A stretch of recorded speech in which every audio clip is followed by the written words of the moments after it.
Здравейте! Днес в творчеството на Емарт ще ви представя как да се направите една оригинална играчка за коледната елха в ламирана хартия.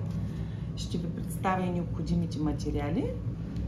Тук съм си подготвила ламирана хартия, брокатина в червен и сребрист цвят. Тук имаме и коледен шерит. Ще ни бъдат необходими малко черни перлички, съвсем от мъничките, бели и червени помпони, и тук имам полиестерен шнур, който също ще ни бъде необходим. Ще започнем с това. Ще обърнем от вътрешната страна на ламираната хартия и ще трябва да се направим, както виждате, аз съм си подготвила 5, но ще ни бъдат необходими 10 кръгчета. Ето такива. Диаметърът е 5 см, моите са 5 см, може да се направите и малко по-големи, ако искате човечето да стане малко по-голямо. Така че ще направим още 5 и ще изрежем по този начин. След като вече си изрежем, както ви казах, кръгчетата, ще трябва да ги сгънем ето по този начин на две, абсолютно всички. И започваме с топлият силикон да слагаме по края, като всяко следващо, както ви казах, прегъваме на половината и залепяме отгоре.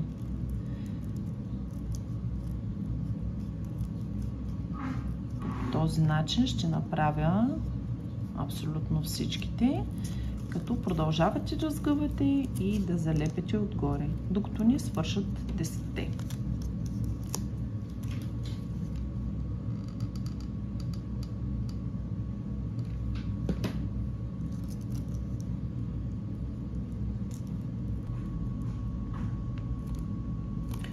Ето, че вече всичките 10 са залепени и остава последната част по същия начин да залепим.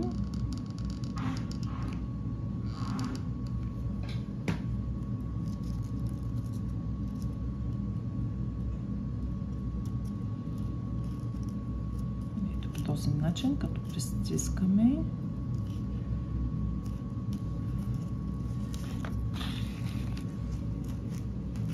И ето това трябва да се получи като основа.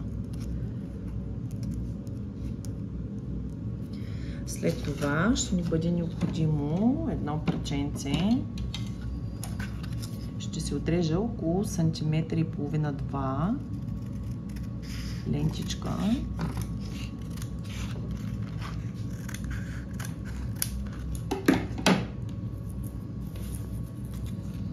Която ще навия на руло.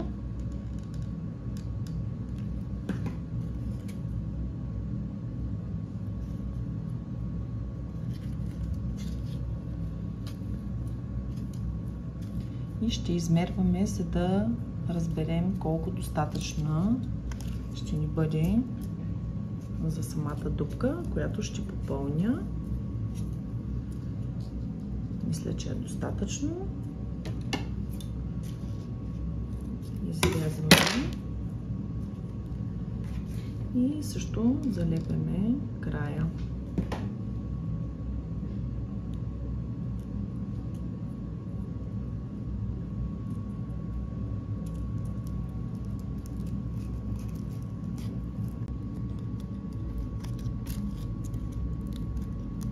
Ето, че вече, както ви казах, основата вече е готова и от двете страни съм сложила по същия начин.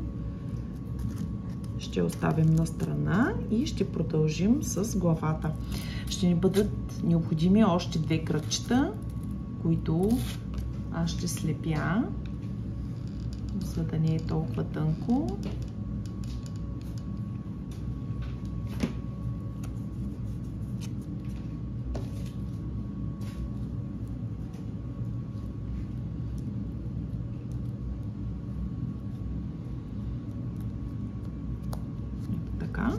След това ще ни бъде необходимо, както ви казах, от червеният филц, червената ламирана хартия, ще ни бъде необходимо да си изрежем това за, както ви казах, за шапката на снежния човек. На ръка съм си го направила, горе-долу около 2 см и половина е. Ще бъде залепено ето така едната част и съм си направила още една, за да я залепя ето така от другата страна.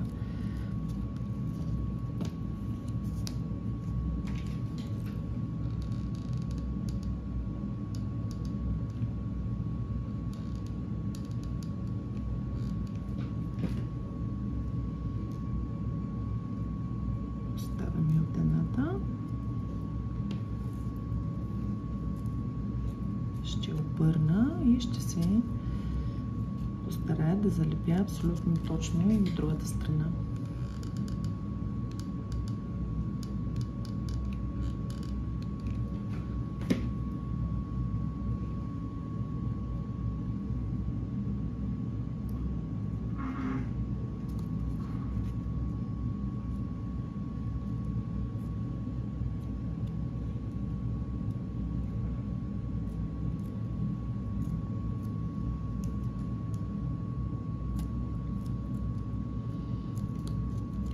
Тук в края ще ни бъдат необходими малко белите помпони. Ето така, тук по ръбчето ще поставя, като нареждаме едно след друго, белите помпони.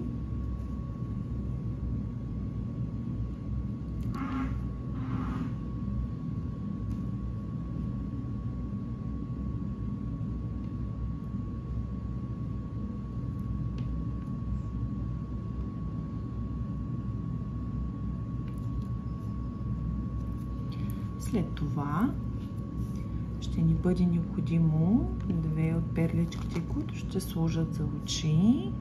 Ще трябва да се изрежем и едно носле и една уста от червената и от черната гумирана хартия. Ето, че главата на снежния човек е готова. Както ви казах, изрязах си от червената хартия нос и от черното си направих устичка. Продължаваме нататъка. Тук имам 2 изрязани кръгчета с диаметър 2 см и половина, които ще залепим ето тук и от долната страна също.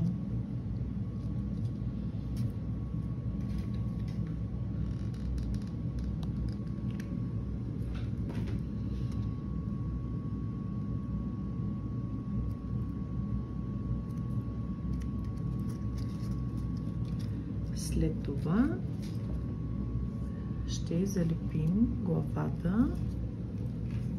Внимателно ще поставя в долната част малко топля силикон и ще задържим, за да могат да се залепят двете части.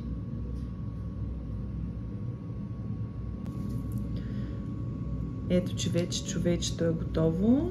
Ще отрежем от лентата на малка част и ще завържем като шал.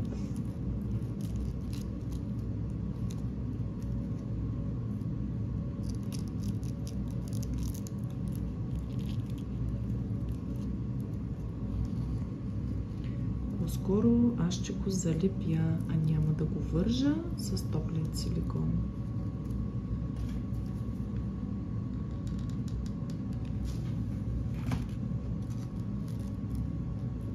Едната страна. След това прихвърляме и залепяме.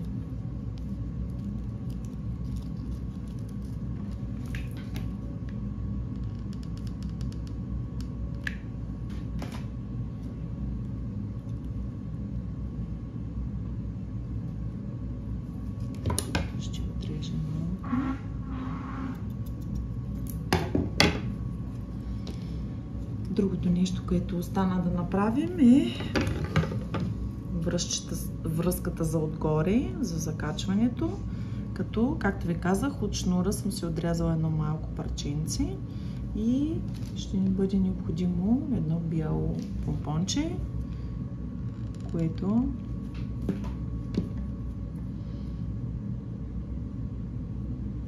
ще задържа малко да се захване и ще залепя за шапката. Ето, че вече се залепи помпончето, както ви казах, заедно с връзката. Мисля, че се получи едно страхотно снежно човече, което може да поставите на елхата. Така че, ако ви е харесало нашето видео, дайте един лайк, абонирайте се за канала и натиснете камбанката за известие.